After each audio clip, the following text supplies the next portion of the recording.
नमस्ते दोस्तों, स्वागत है आपका इनसाइडर निवेश चैनल पर। दोस्तों, आज हम बात करने वाले हैं विद्या वायर्स के बारे में।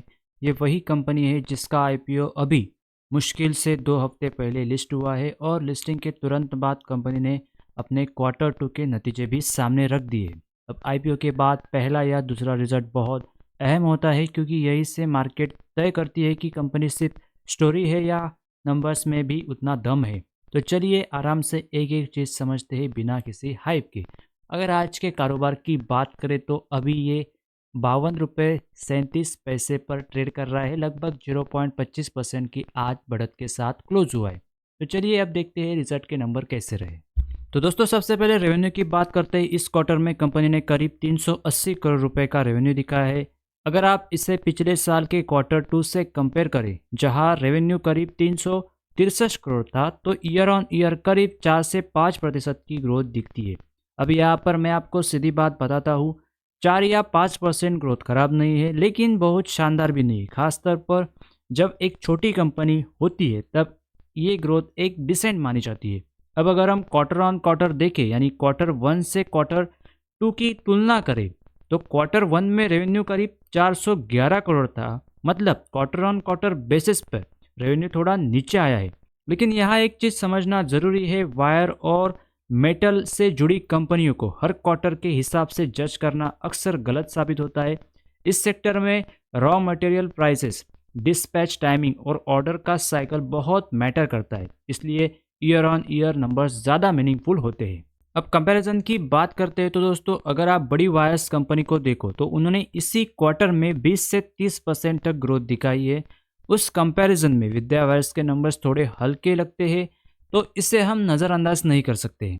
अब अगर हम खर्चे यानी एक्सपेंस की बात करें तो इस क्वार्टर में कंपनी के टोटल एक्सपेंसेस करीब 369 करोड़ रुपए रहे हैं। पिछले साल यही खर्च लगभग 353 करोड़ था। यानी अगर हम पिछले साल की बात करें तो 353 से इस क्वार्टर में 369, यानी कहीं ना कहीं ईयर ऑन ईयर खर्चे बढ़े हैं। लेकिन अगर क्वार्टर ऑन क्वार्टर कंपैरिजन करेंगे तो पिछले क्वार्टर में 397 थे और इस क्वार्टर में 369 है। यानी क्वार्टर ऑन क्वार्टर खर्चे कम हुए, लेकिन ईयर ऑन ईयर खर्चे बढ़ते हुए नजर आ रहे। अब बात करते हैं सबसे इंपॉर्टेंट हिस्से की, यानी प्रॉफिट की। तो पिछले साल क्वार्टर 2 में कंपनी का प्रॉफिट करीब 8.3 करोड़ रुपए था। इस बार वही प्रॉफिट बढ़कर लगभग 10 करोड़ रुपए तक पहुंच गया है। मतलब ईयर ऑन ईयर करीब 25% की ग्रोथ। यह एक पॉजिटिव साइन है। हाँ, अगर आप क्वार्टर 1 से कंपेयर करोगे तो क्वार्टर 1 में प्रॉफिट करीब 12 करोड़ था, तो क्वार्टर ऑन बेसिस पे यहाँ पे थोड़ी गिरावट दिखती है। लेकिन फिर वही बात, वायर्स बिजनेस में ईयर ऑन ईयर कंपैरिजन ज़्यादा सही रहता है। अब अगर हम ईपीएस यानी अर्निंग पर शेयर की बात करें, क्योंकि आईपीओ इन्वेस्टर यही सबसे पहले नज़र डालते हैं। पिछले साल ईपीएस करीब 52 पैसे था।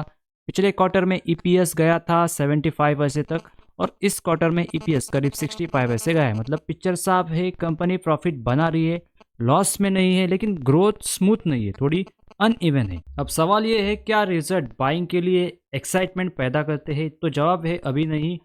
और क्या ये रिजल्ट डराने वाले हैं? वो भी अभी नहीं। ये एक टिपिकल वेट एंड वॉच वाली सिचुएशन है। कंपनी स्टेबल है, नंबर्स ठीक है, लेकिन ग्रोथ में अभी वो पंच नहीं है जो आईपीओ के बाद मार्केट ढूंढती है। अगर फ्यूचर में रेवेन्यू ग्रोथ इंप्रूव होती है, मार्जिन एक्सपांड होते हैं, तो स्टॉक में इंप्रूवमेंट आ सकता है। लेकिन सिर्फ आईपीओ है इसलिए भागकर खरीदना ये लॉजिक नहीं है। तो समरी बहुत सिंपल है, विद्या वायर्स के क्वार्टर रिजल्ट ठीक ठाक है, कंपनी प्रॉफिट में है, एक्सपेंसेस कंट्रोल में है, लेकिन ग्रोथ अभी एवरेज कैटेगरी में आती है। इसलिए फिलहाल एक्साइटमेंट नहीं, ऑब्जर्वेशन ज़्यादा ज़रूरी है। वीडियो को यही ख़त्म करते हैं। अगर आपको ऐसे ही क्लियर सीधे सीधे नंबर्स वाले एनालिसिस पसंद आते तो इस वीडियो को लाइक कीजिए, चैनल को सब्सक्राइब जरूर करिए। मिलते हैं किसी नेक्स्ट अपडेट के साथ, तब तक के लिए धन्यवाद।